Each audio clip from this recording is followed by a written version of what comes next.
Welcome.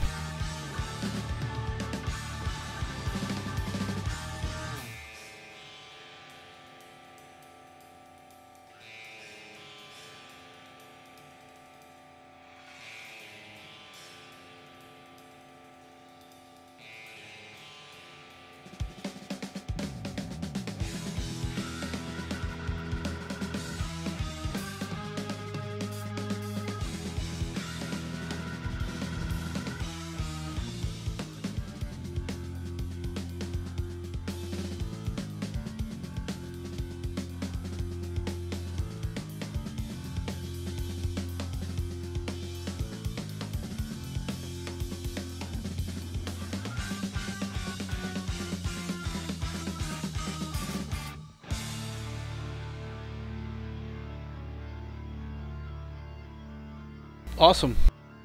That's really cool.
Yeah, I was thinking I kind of wanted to make this map,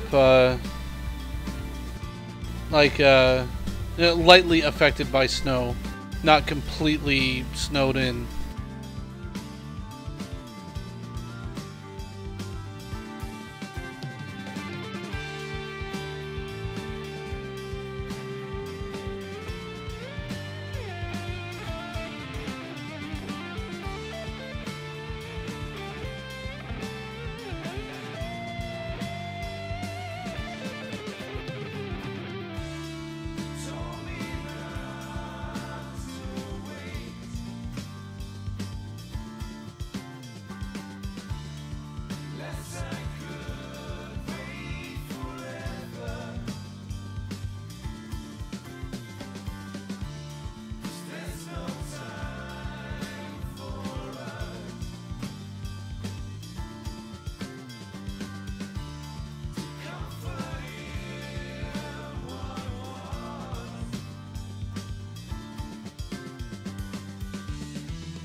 upon my skin, slave to a sorrow that's whispering within.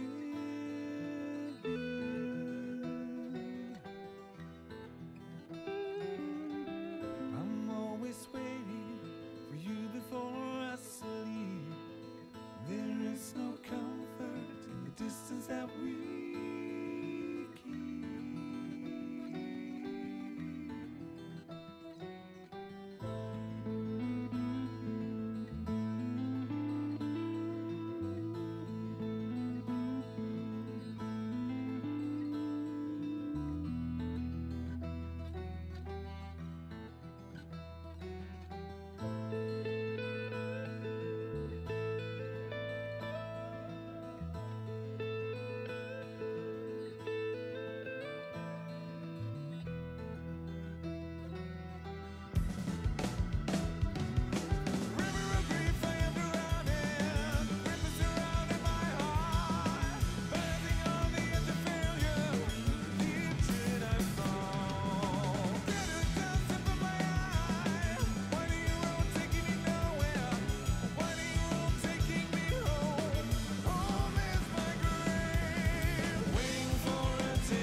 Hello, Virgo. You, guess the only way I could really describe you as a very complicated man. Half the shit you say I don't understand.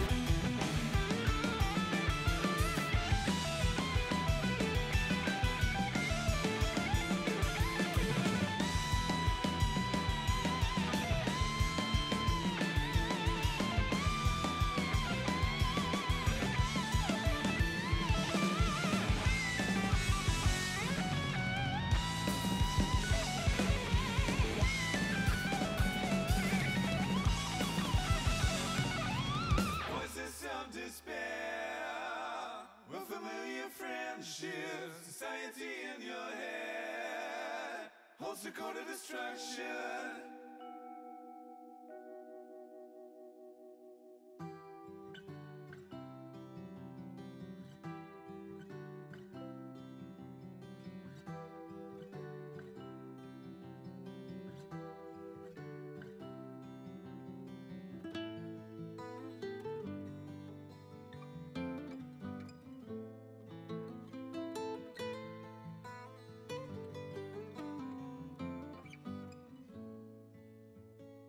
Dying fast, some are dying fast.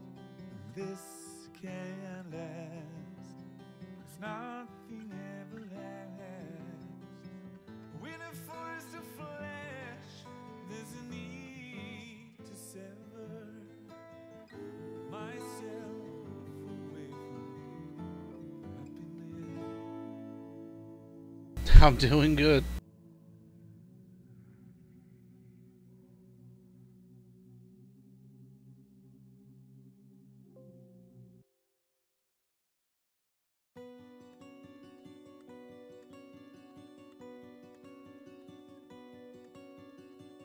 What's left when the morning comes is the memory of the future. I'm sure that must be terrible. When the well I don't even like switching from Radiant to Photoshop. there is nothing left to hold on to. There were friends waiting at my door. They have gone now, for the year is new. Stuck by my word, and when the rains came, made it true and pure to dissolve the hurt. All witness in destruction, pursuing a dream we once had.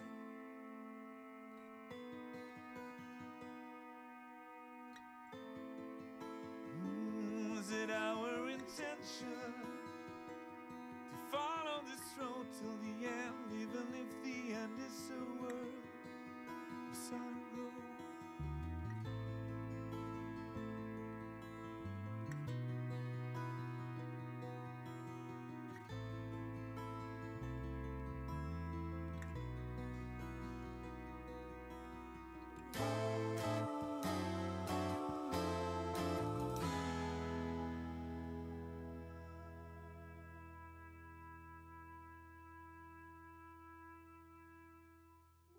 Well, I don't want to work on this map. You know, I don't want to do any work on this map offline. So I want there to be, like, an official record of everything I've done. So that means if I want to work on the map, I have to be streaming.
There's a bond between us, even if it's frayed, it's unbreakable.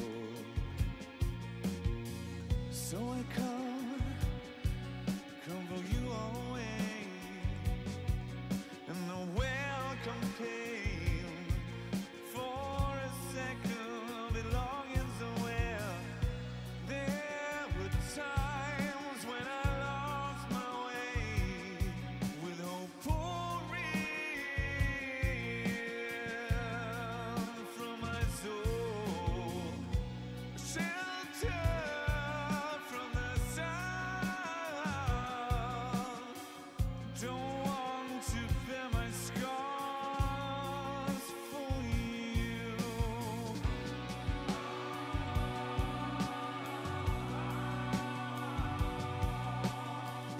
Don't want to bear my scars for you.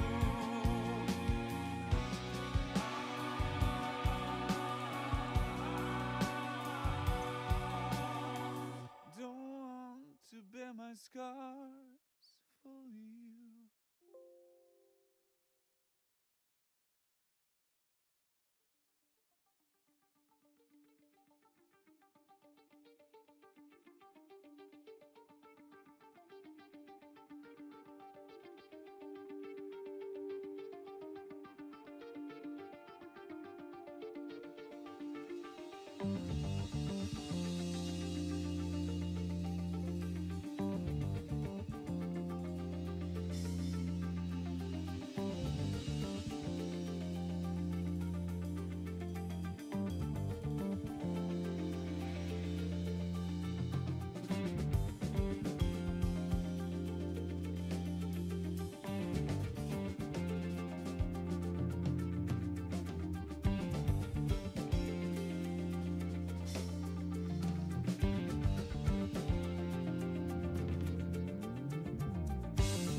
Why is that?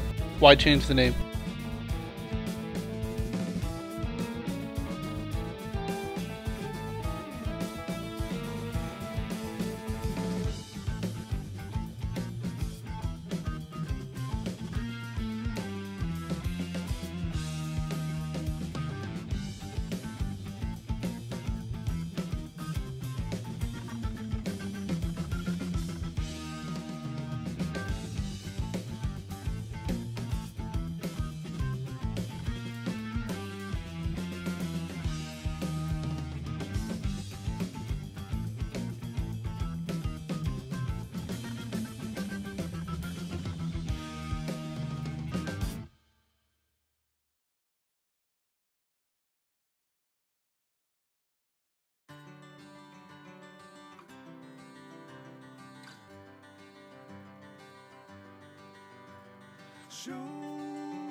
Well, this is not a Treyarch map.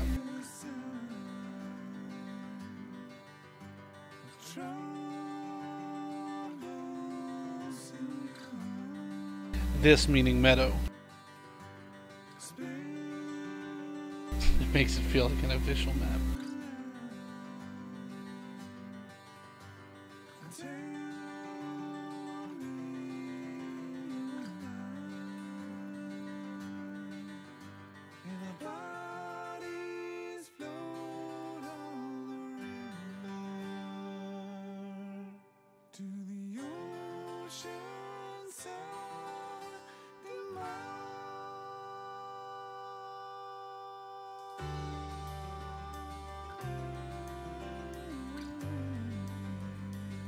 That is a terrible reason to not subscribe to a map.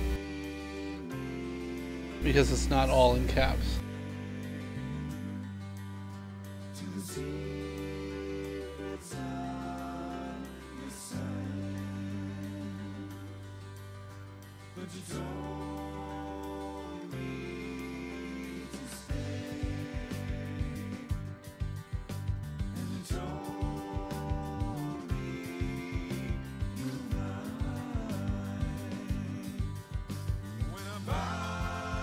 Hey Mad Gaz, first of all, welcome. Any tips on how to get better texture alignment when going off the grid? Well, obviously, the first advice I would give is to try to stay on the grid as much as possible. I know it's not always possible, but I find that the highest grid you can work on is typically the best for texture alignment. Textures are authored to line up to the major grid lines. So if you can stay on those, then most of the time your textures are going to align up properly. If they don't, then the best textures are more pliable on meshes than they are on brushes. So if it's a case where you need a texture to align a very specific way, then I would probably go with the terrain mesh.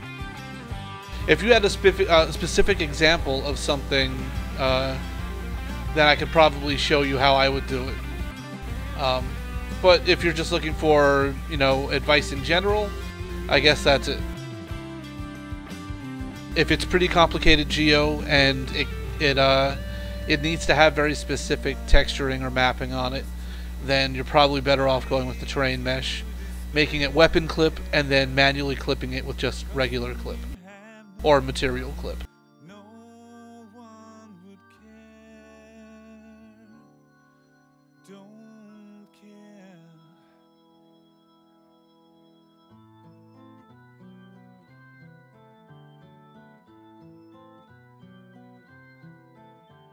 And set is always a good one to use in the surface inspector, instead of just natural or cap or LMAP.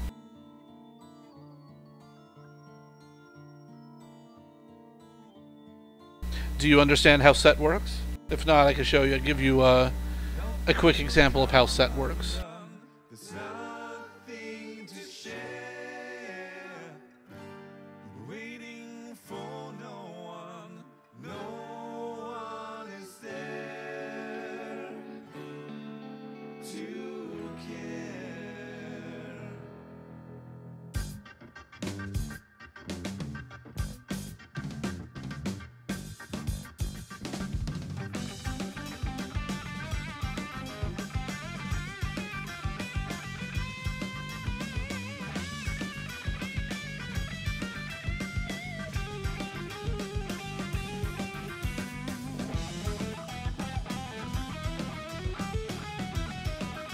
Alright, so super quick example of how to use set.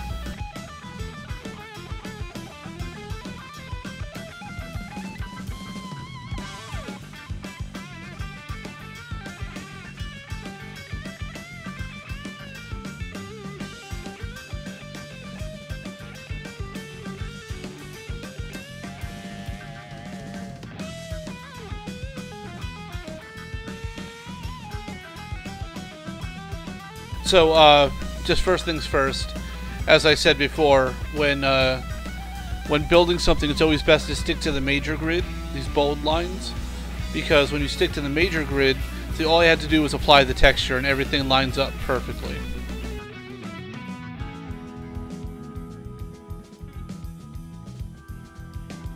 And if I actually made it square, then it should, if I add subdivisions, it should line up with the grout line.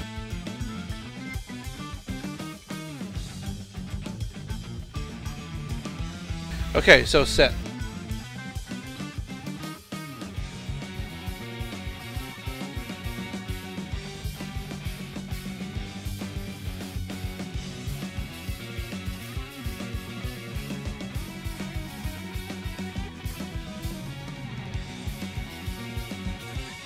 So what set is good for is basically the way set works is you use repeat X and repeat Y. And if you set them both to 1, then this is the same exact thing as doing fit. It will repeat it once, and actually it will repeat it 0 times on X and Y. So it will just fit the texture once to this patch. Now if you set it to 2, then it will repeat twice, or once it will repeat. Basically doubling it. So like, let's say in this case, I like, vertically it looks okay, but horizontally it's too stretched.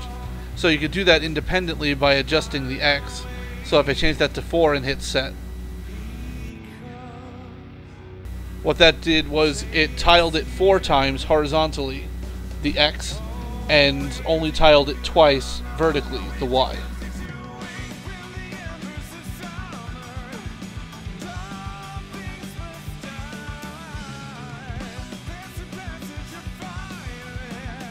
So this would work pretty well too if, let's say, like this were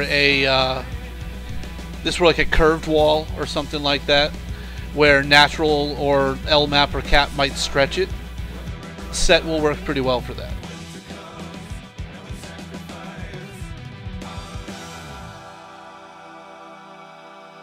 And you have 3 different options here that you can try for different shapes or different alignments of set. I prefer to use the one that says terrain uses 3D distance, good for curvy walls.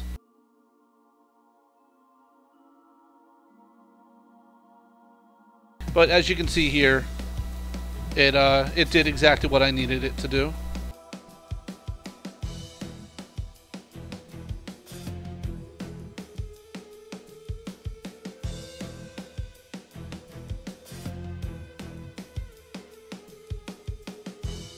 Oh, and here's another tip for you.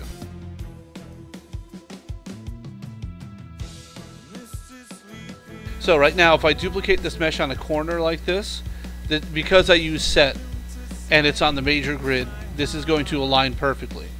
Now let's say I did something and I accidentally knocked this texture out of alignment.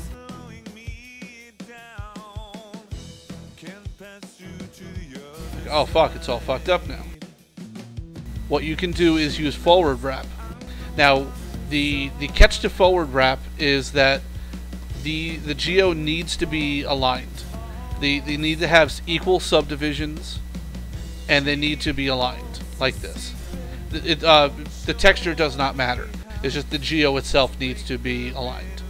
So, what you want to do is select the good one first, then select the fucked up one, and hit forward wrap.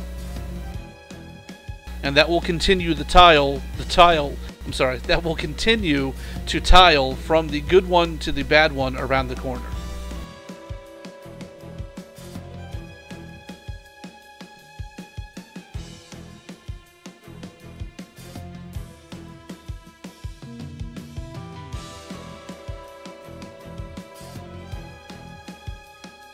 And this should, so alright, so here's another example. Even though this is on the major grid and I've reapplied the texture, I'm still getting this mirroring effect at the corner right here. Let me turn on the wireframe so you can see the corner. And you can see how this almost looks like a butterfly right here, because it's mirroring from the left to the right. So forward wrap should fix this. And now it tiles perfectly. And up close you can't even see where the corner is.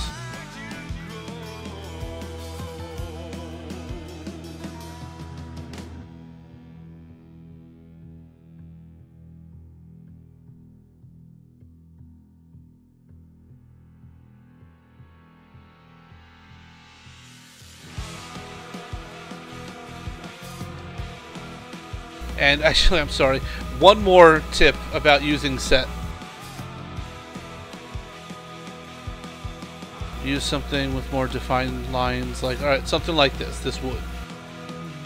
So let's say I want to use the same dimensions, 4 by 2. But I want the wood to, I don't want the boards to run vertically, I want them to run horizontally. So what you do is press matrix transpose once. That'll rotate the alignment 90 degrees, and then press set again. But now you should change these, you should reverse these. So 4 becomes 2, 2 becomes 4, and set again.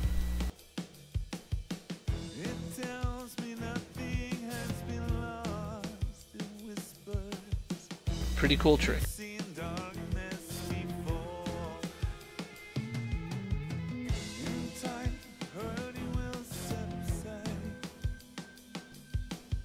And you can actually, I'm sorry, I know you just asked a pretty simple question and I'm just babbling at this point. But you can adjust your textures using just the keyboard too, you don't even need the surface inspector for something. So let me make this perfectly square. Alright, so 128 by 128. Press Ctrl F to fit, if I wanted to fit it. If I want this to, again, right now the boards are running horizontally. If I want these to run vertically, I can press Ctrl Shift N, and that is the matrix transpose. And then Ctrl F again.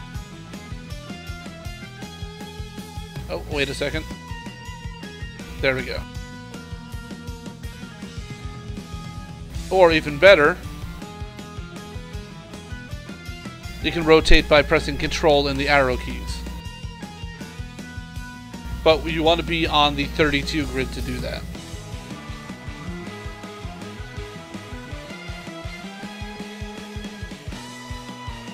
Hey, congrats on releasing your Christmas map, and to everyone else who released one too. Or is competing in that, that competition. All the maps look awesome so far.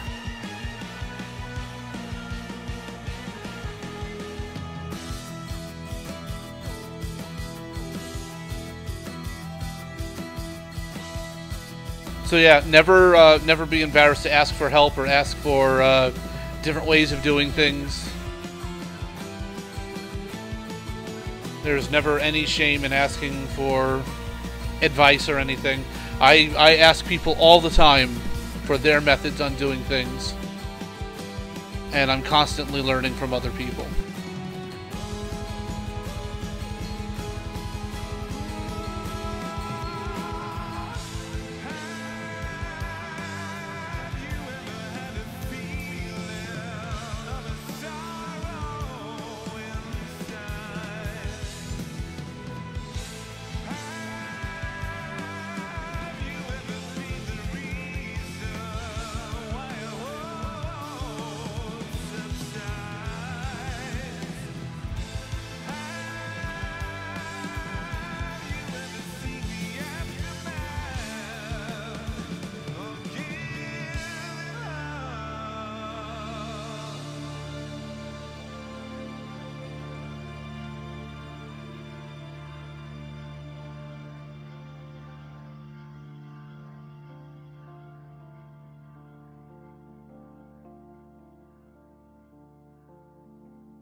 Welcome.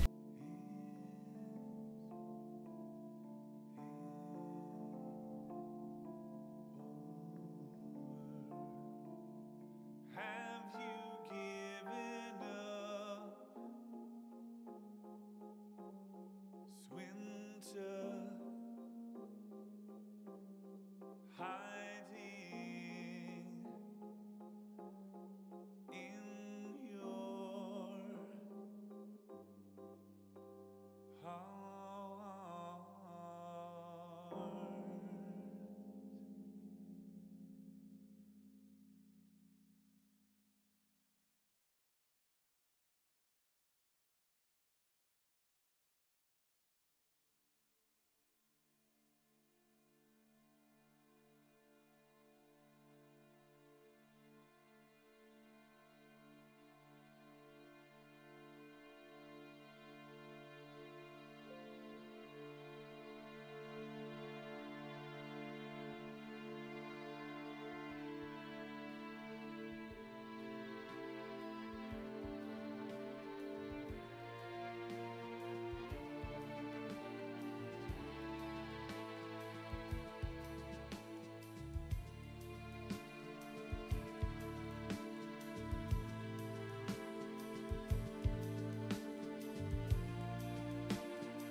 Now, how did I get the texture perfect on the angled wall? I guess you mean this guy over here. That's very easy. So let me grab that one and an unangled one. So all you want to do here is you just want to use the skew function.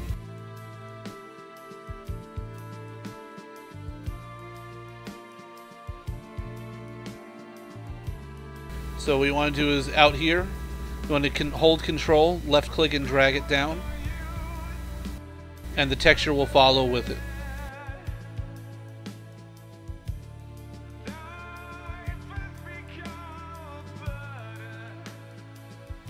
But keep in mind the texture is not tiling, it's stretching with it.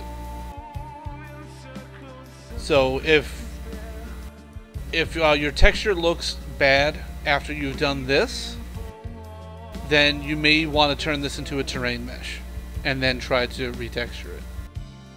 Because trying to get this angle down, so Surface Inspector should show you the angle when it's done like this. I believe it should. No, maybe it doesn't.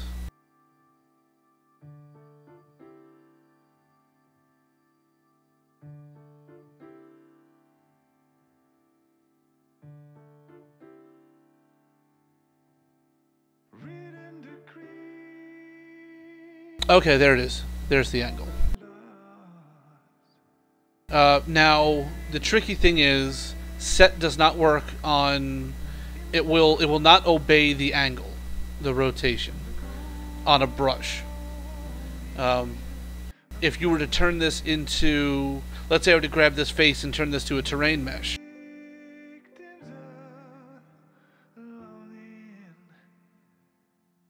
Then set would work on this. But would not work on a brush. Yeah, skewing is great, especially if you're doing something like this, where you want a texture with lots of small parts in it to line up to, to follow the slope. Then this is the best way to do it, if it needs to be a brush.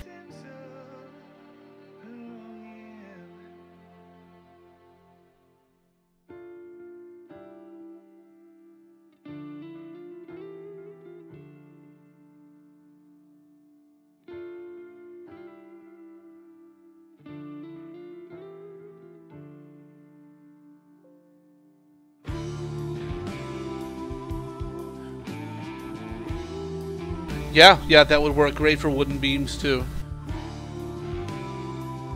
Although, I think for wooden beams, I would probably go with square cylinders, and then just cut out whichever parts you don't need or don't cap it.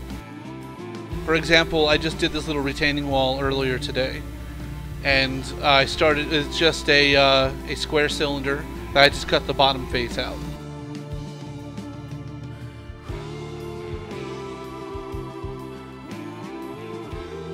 So it was all one piece, but the problem with when you make a square cylinder like this, if it's all one piece, the edges are not defined like this. They're completely smooth, and it starts to, from a distance, you can't see the edge. Whereas when they're split, they're lit differently.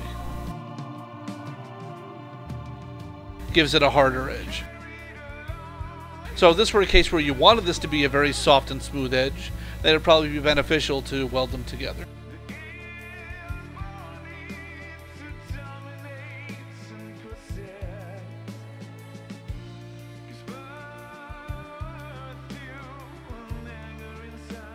And in case you didn't know, square cylinder is under patch, primitives, square cylinder, there it is. Or you can just make a button for it like I did right here.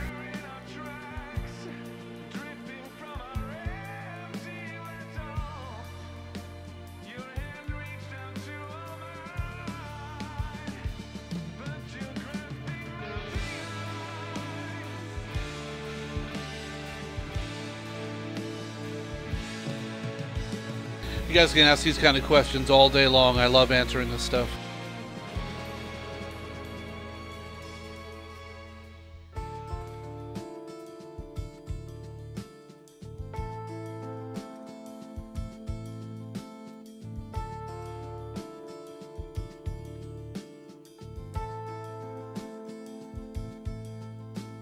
Asleep in the rain,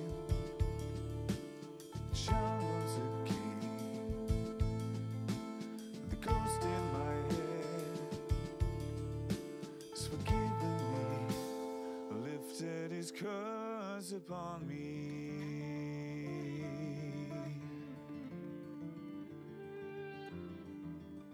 Well, I'm sorry. The question is, when do I start optimizing a level to check if it runs smooth? It's something I would keep an eye on during the entire process. A lot of it comes from experience, just knowing, when to lay off and not go crazy with certain types of detail. Because, that's why I tend to do my terrain a little bit differently for most people. I like to start out small with just 2x2 and just add only what I need. Whereas some people prefer to work, create like a super dense mesh, like a 20x20. Use what they need and then start removing what they don't. I don't like doing it that way. I find this, working minimally helps me keep everything in check. That's also why I do things like this, where let me turn on wireframes.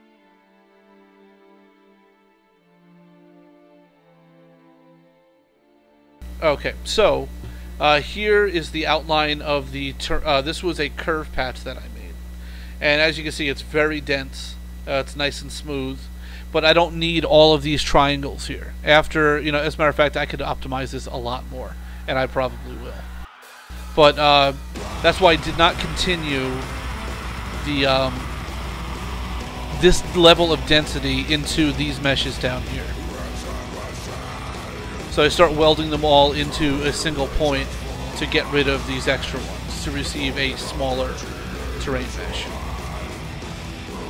Otherwise, you're going to end up with 1, 2, 3, 4, 5, 6, 7, 8 columns of vertices that are not needed over here.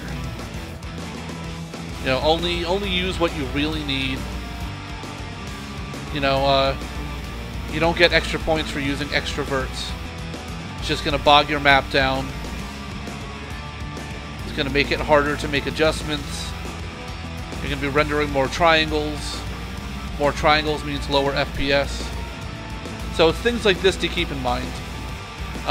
Another thing is, even though you might know that, like, this is dead tree A and this is dead tree B, and this one has a slightly longer branch over here compared to this one, and that's the only difference, then get rid of B. There's no need to use it. Just replace it with A. The fewer unique models you use, the better.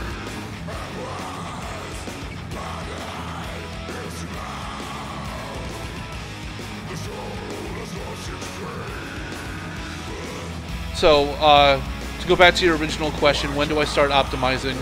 I build with optimization in mind. But I don't start optimizing until the level is detail complete.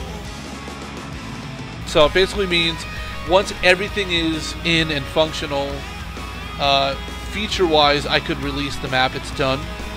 And I've done a full detail pass. It's 100% done, but now I need to start getting performance back, so I may need to go back and re-optimize some meshes, or take a look at how things are occluded.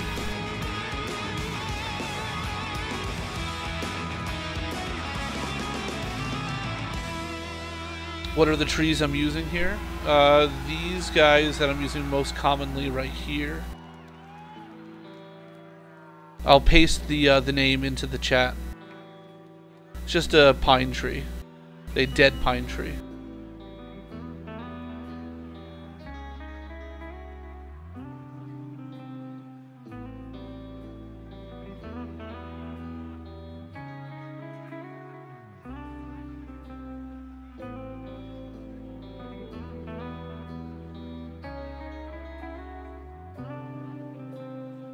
Well, what's your problem with making building exteriors?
Well, if you feel that you don't have the creativity, then this is where gathering reference photos helps a lot. It'll help you understand how buildings of whatever type you're trying to build are constructed. And over time it'll become second nature.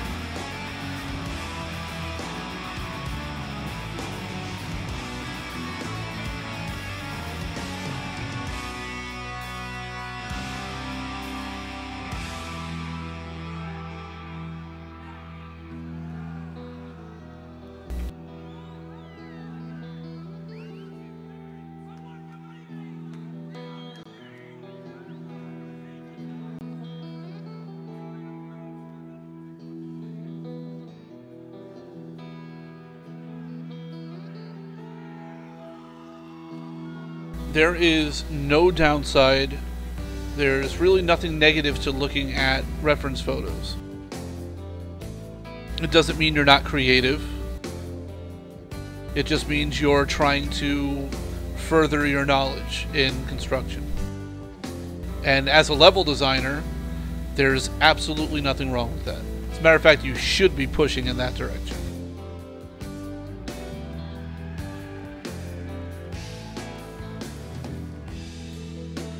So I guess what I'm trying to say is looking at ref is not a bad thing. It's not considered, I don't consider it a negative at all.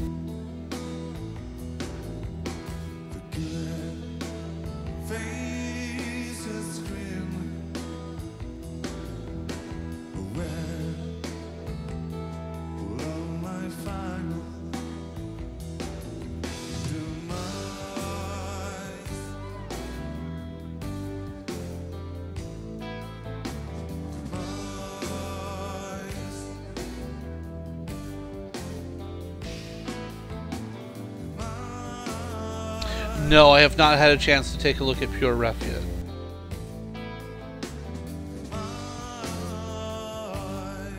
I'll be honest, I completely forgot about it after you mentioned it.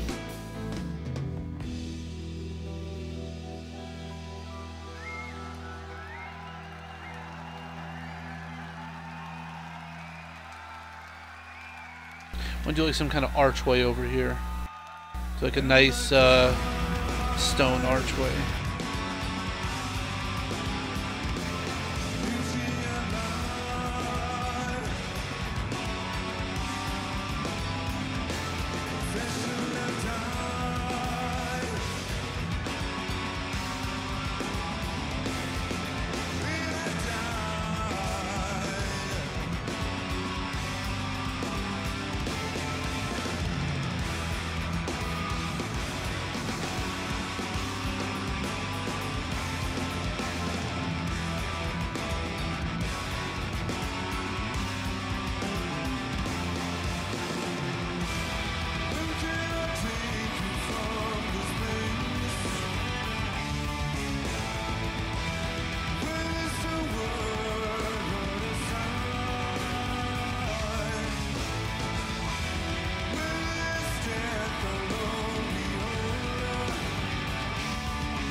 Do you hear that? That is the sound of a tuned down guitar.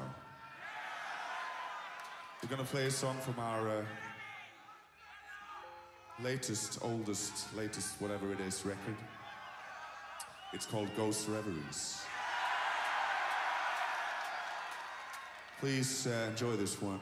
This one is called Ghost of Perdition.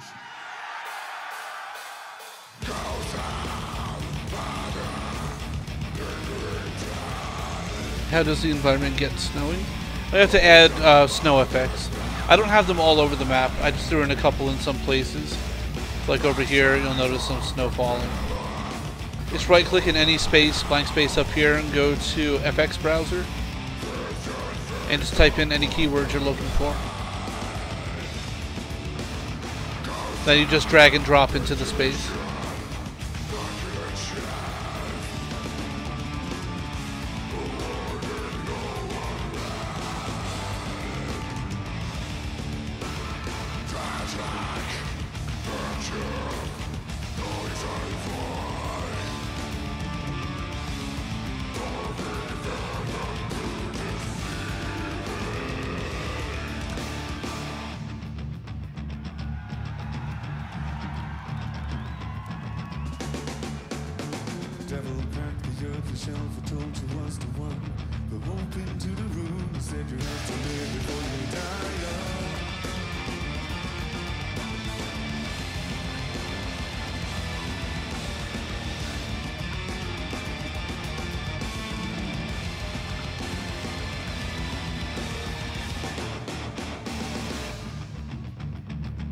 Any tips on slanted roof tiles or slanted tile roofs? Yeah, same thing. You can use the skew function for that. Just give me 1 second to finish this up and I'll show you.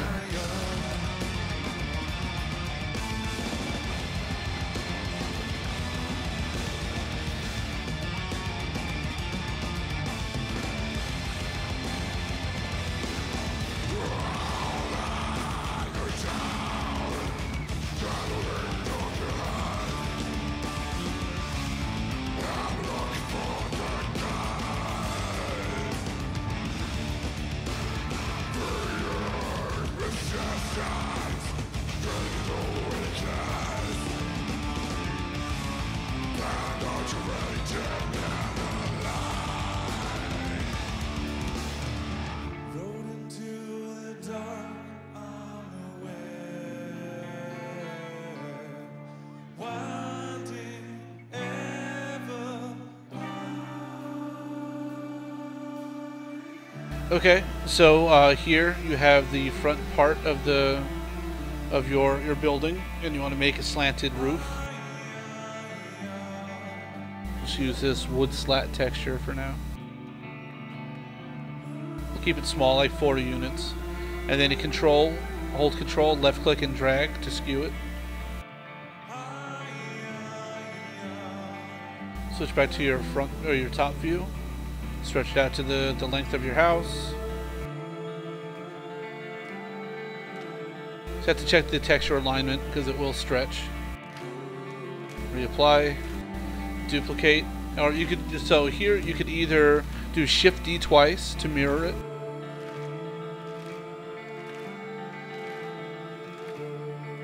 or I'm sorry, that wouldn't mirror it. That's rotating it in 180 degrees.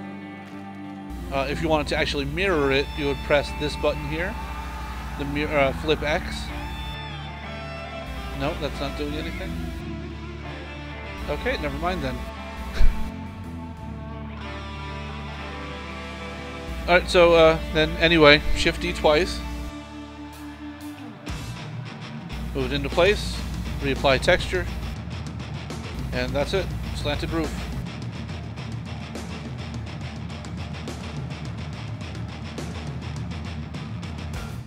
Darkness by her side, spoken passerby, dedicated hunter, waits to pull asunder, rose up to its call.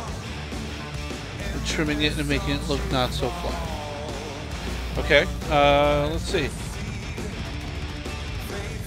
Well, basic things.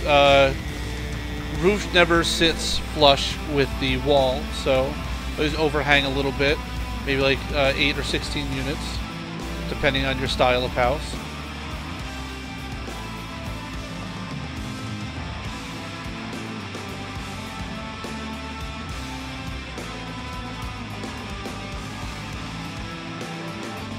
Let's see if we have any shingle models. I'm not sure if we do.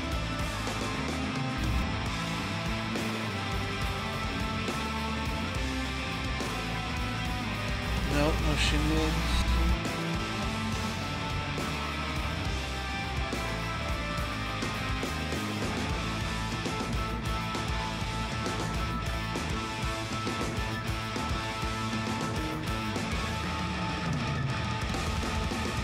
How did I merge the brushes? Control U is CSG add. So that will merge brushes back together.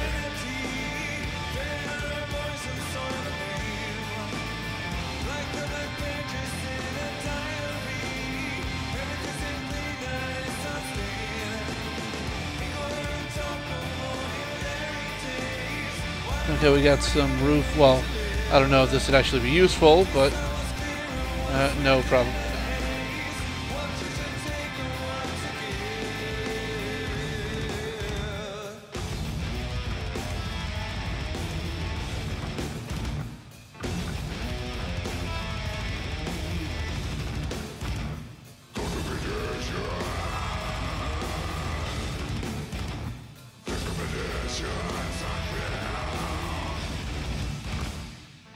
So, if you want to do like a destruction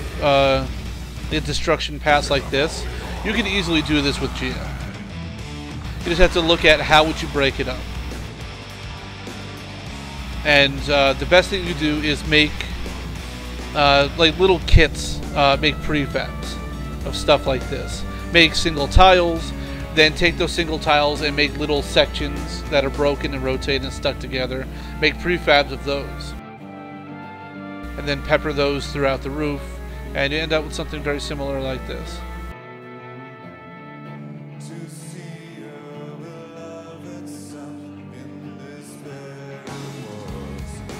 Was this what I was looking for? Yeah, here you go. Alright, so there are some shingle models. They're just named funny. They're named Tile Slate.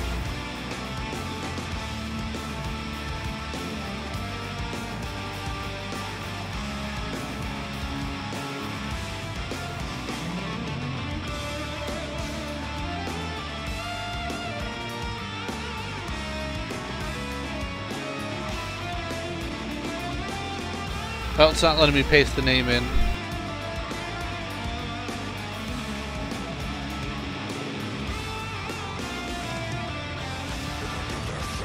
Oh well.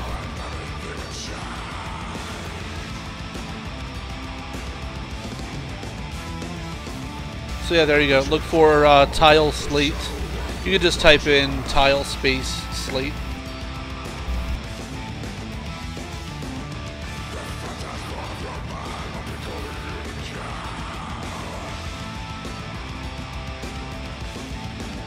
That should help you quite a bit.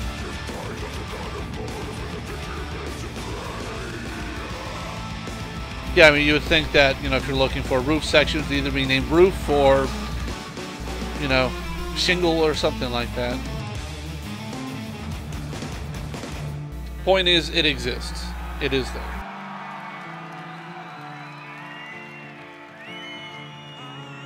I actually want to put like a little keystone or something in here.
We're gonna play a number of pretty vast selection of songs.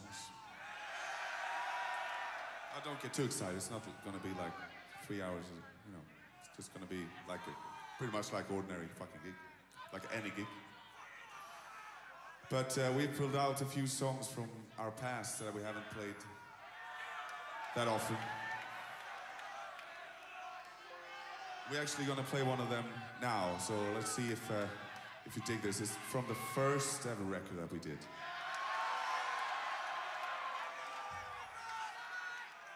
And this song has some lyrics that are absolute black metal nonsense.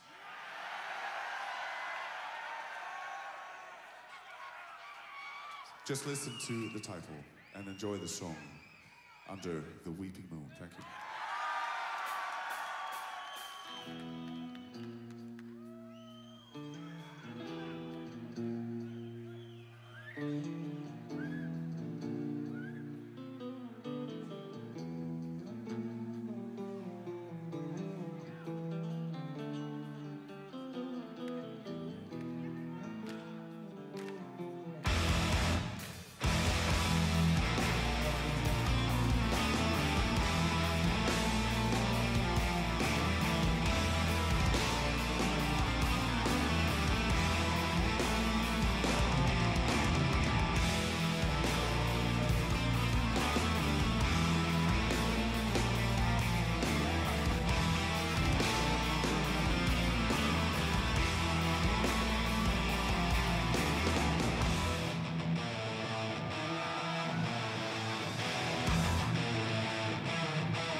If I were going to detail these walls, would I prefab them, reuse them? No.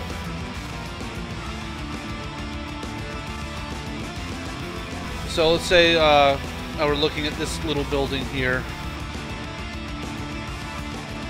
The only thing I might prefab is if I have like a repeating window. Like if I make like a windowsill or something. Like let's say this model here were Geo. I would make a prefab of this and reuse it. But entire walls, no.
No, that's absolutely fine. I'm always happy to answer questions about just how to do things or, you know, general Radiant use.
So as always, slowly chipping away at the green blocks.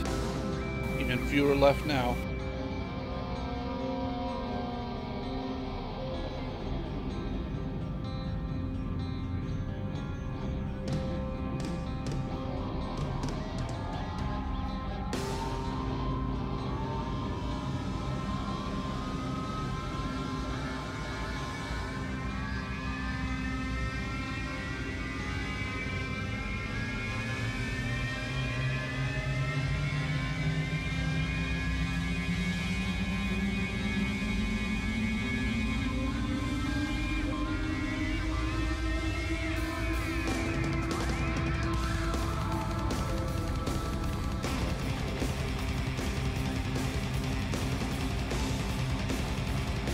I'm a little bit concerned about this line of sight right here.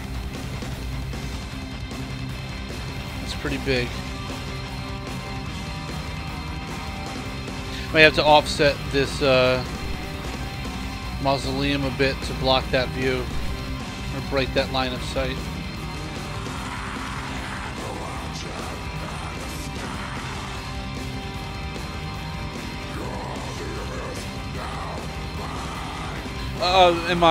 Do I have an overall end vision of this map, or I'm just making it up? I've been making it up. So it started with, when I introduced this idea of building a map on a stream, I asked anyone if they had any suggestions of what I should build. And someone said, build a church like from Resident Evil 4.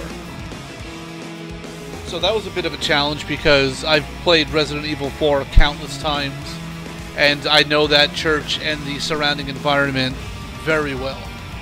So, really just started with trying to make something that looks different from that church and that surrounding environment, which I feel I did. This map is way, way, way bigger than that whole environment. So the layout I made up completely as I was going along. I don't necessarily... So, I didn't come into this knowing like exactly what I'm going to do, or having necessarily a goal other than just finish it. As I'm getting farther along, and we actually had a great stream early today, where we're throwing around some really stupid ideas for custom weapons or custom traps, and through some of the stupidity actually came some pretty cool ideas, whether unintentional or not. There's some cool stuff. That's, it's no secret. It's, we were talking about doing things, well, some of the suggestions were like a Bible Gersh device, or using using holy water as a weapon.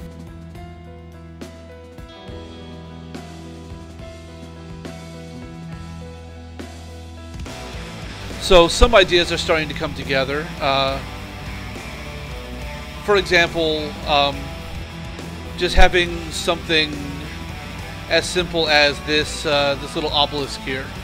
Earlier this morning, I was just sitting here. This is all from this morning's stream.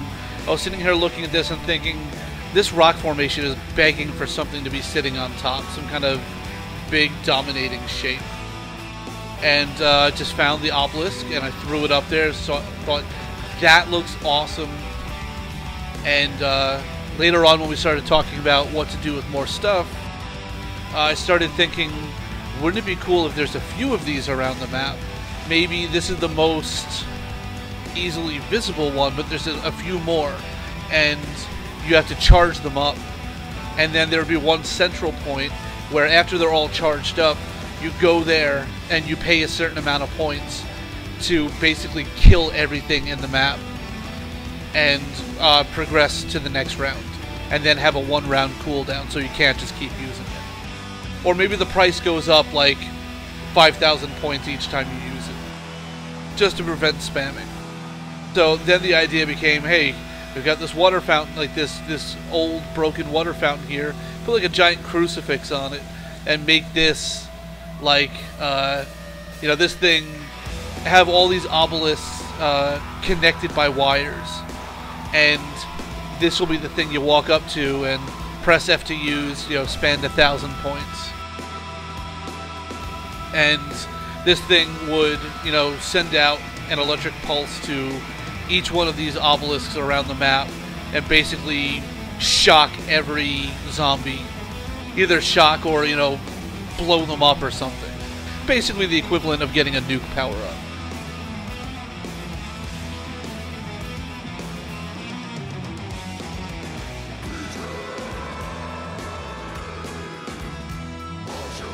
So yeah, that's a very long-winded way of saying that. I didn't necessarily come in with a lot of ideas of where to go, but as this thing is starting to take shape, some more concrete ideas are starting to present themselves. like just this morning I was thinking, I kind of have an idea of what I want to do with the underside of this bridge. From the start, when I started laying out this area, I knew I wanted this to be kind of like a makeshift graveyard. I wanted it to look almost cartoony, like no one would ever put this many headstones this close together. You know, all different sizes and rotations, and they're really close together. I wanted it to look really haphazard and old. And that'll start to come together when it gets to detailing.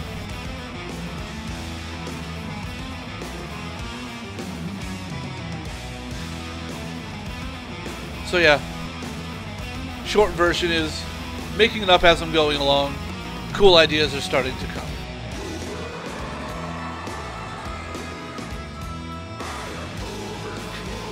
See you, robot. Thanks for coming. Have a good night.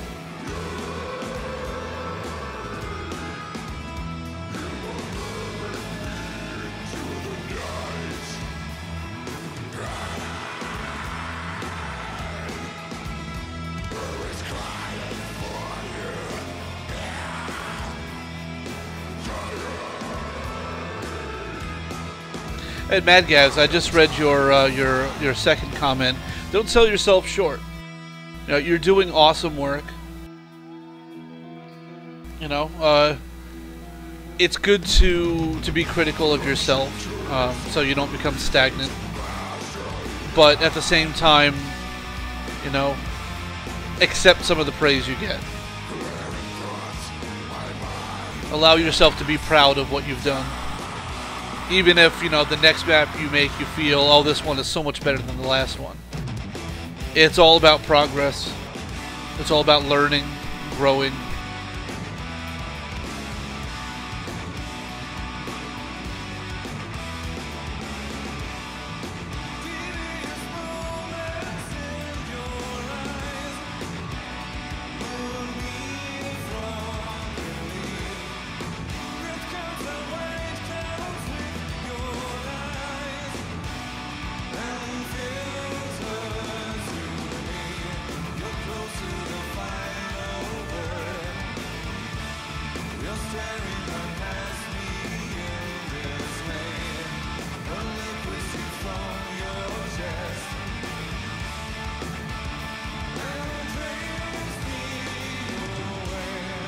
That's good, and you know what? That was something I was doing for a long time when I was you know, before I worked at Treyarch and I was doing mod community stuff. Each project I started, I wanted to do something different. I wanted to identify, like, I feel like I have a lot of trouble with this, so I'm going to make a map that focuses heavily on that. You know, just kind of beat yourself over the head with it until it becomes second nature and you feel comfortable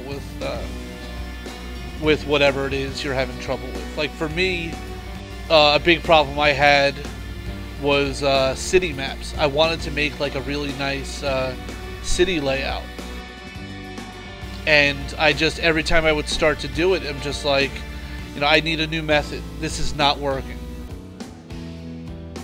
And that was actually the first time I tried blocking out a map like I've done here. I had a few buildings that I had made for other failed maps that I held on to, that I liked. And I just started throwing in blocks and then putting in streets around it. And by the end of that, I felt like if I ever wanted to or ever needed to, I could make another city map, because now I know this method works for me.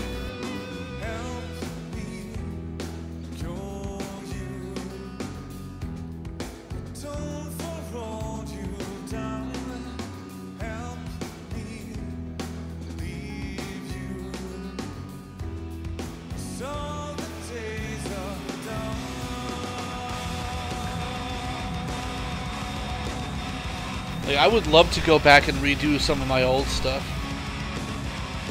And I may even do that at some point, and that might be kind of a cool thing to stream too. Taking some old buildings I made and rebuilding them and doing them the right way this time. there was actually on the subject of that city map that I was just talking about. I made one for World at War that, you know, some people may go back and look at it now and say, hey, you know, that map actually looks pretty good. I look at it and I'd say I'm pretty embarrassed by this. At the time, it was the best I could do. And I wouldn't look at it now and say it's, you know, it's really terrible. You know, the construction methods were bad. Like, nothing was on the major grid. There was just a lot of, I had a lot of really bad habits back then. And I feel like I could clean it up and turn it into a smaller zombies map. Just use, like, maybe just like a part of the map.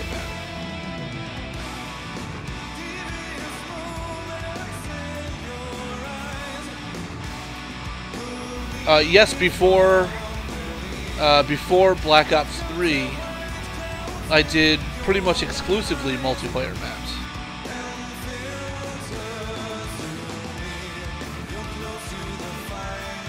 But as I said in previous streams, almost all those multiplayer maps were for base assault, which required a very specific type of map, you know, very, very large open maps, because they had to accommodate a lot of vehicles, and it was a very Battlefield-like experience. Not like what most people think of, you know, when you hear Call of Duty now.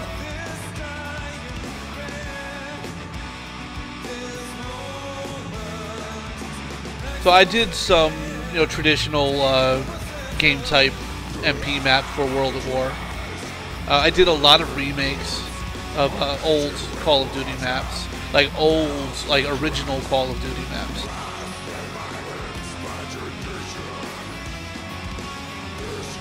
What are some of the biggest bad habits you should avoid when mapping? I would say the biggest thing is working on a small grid. Like, for example,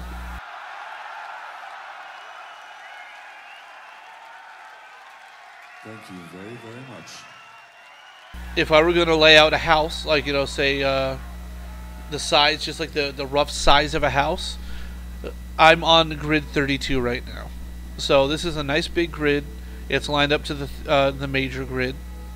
Texture's aligning nice. What I used to do is just go in with like a grid 1 and just kind of drag anywhere I want like this and go, yeah, that looks about right. And that's it. This is terrible. This is a terrible way to do it. And the thing is, look how close to the major grid you are. If you know, there's going to be very little difference between this and, you know, actually moving it onto the major grid. Such a minor difference that why not just do it the right way? You know, look at the difference there. No one is ever going to notice that difference. The difference they'll notice is that your textures automatically line up because you're on the major grid, whereas look at this one over here who's not on the grid. See how they don't line up? And now you have to spend time trying to make those textures line up.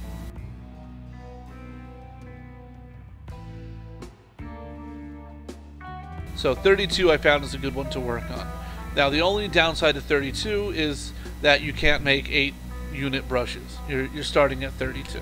So you go down to grid 8 and make 8 unit brushes for your walls. But still, you know, I would not work any smaller than this. Unless you're detailing. Or unless you're nudging a model around or something that you want to fit against the wall and it's just missing it.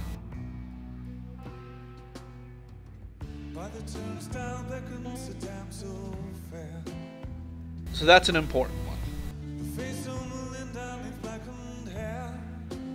Building to the major grid it's neat, it's the right way to do it, and it saves you a lot of time.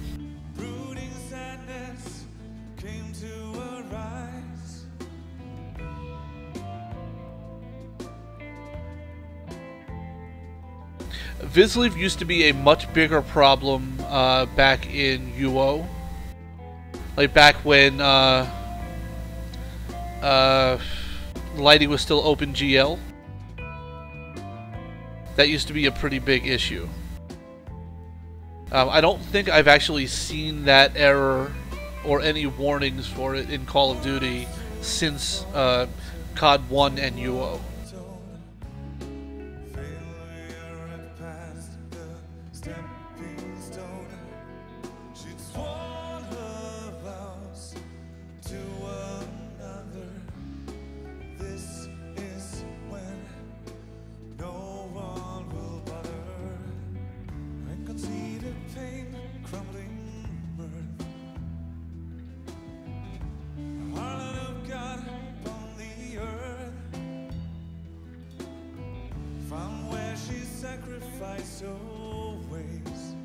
Well,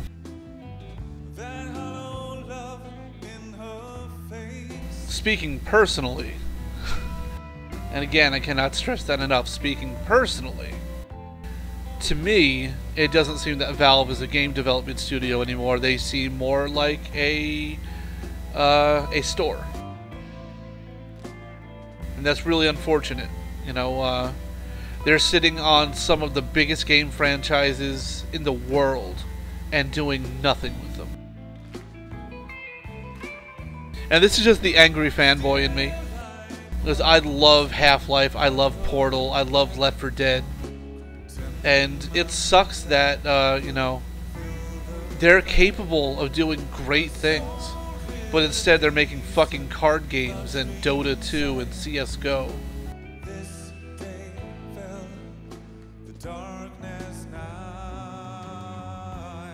I mean, we all, at this point, we all have to accept that Half-Life 2 Episode 3 is never happening. Half-Life is dead. You know, how many people have been leaving Valve, and, you know, how many stories have there been, like in the last year, where people left and said, well, I was a writer there, and here's what I would have done with Half-Life if we were going to continue. On one hand, it's like, it's cool to know where the story was going to go. On the other hand, it makes me sad because now, you know, that's basically the final nail in the coffin.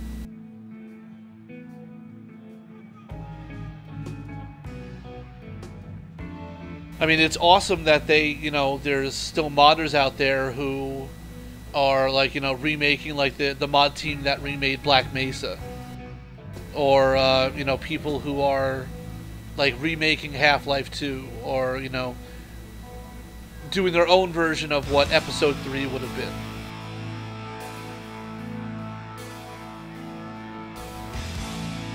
You know, there's an awesome mod community in Source. And it may not be the ideal engine to work with, but, you know, the modders do some awesome stuff.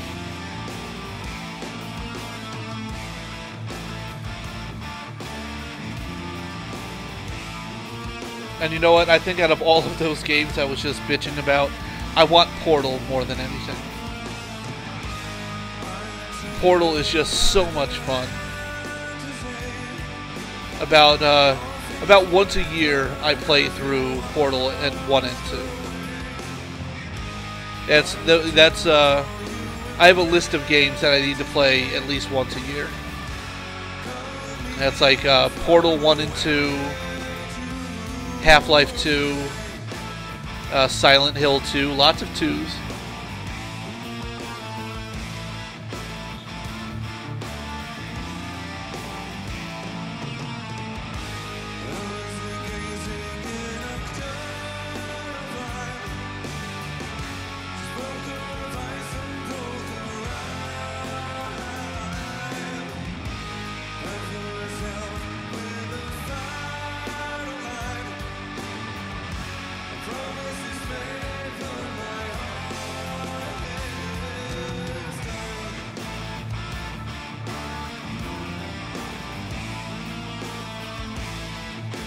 Silent Hill 2 is in a league of its own when it comes to video games.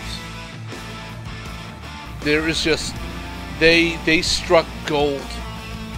That game is just pure magic. I've never played anything like it before or since.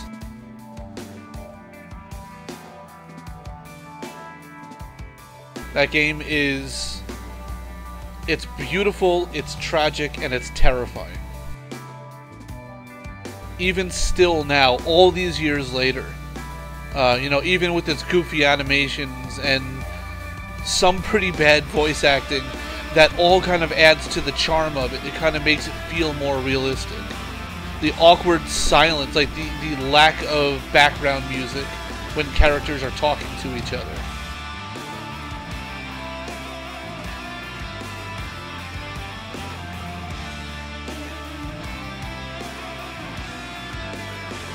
Alright, you guys who are all taken off, thanks for coming.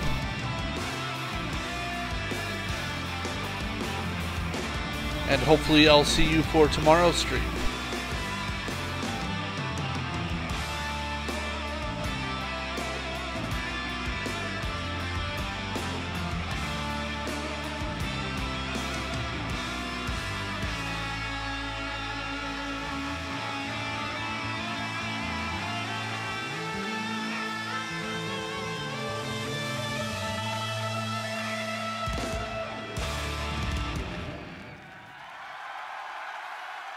Thank you.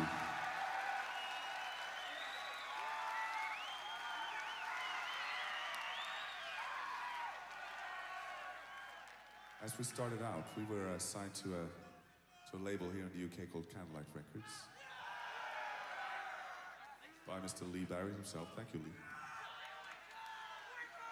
And we put out a number of records, and there was one of them, our second, Shut the Fuck Up. Second record was called Morning Rise. And we're gonna play a song from that record for you right now.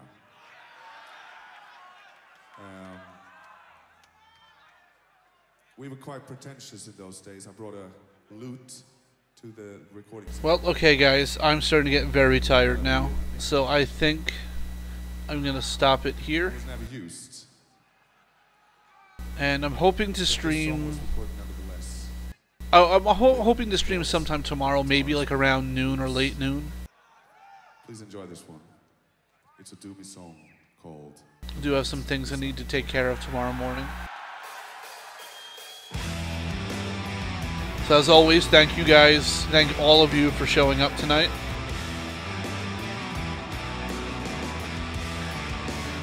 Hopefully it was informative for all of you, or at least entertaining.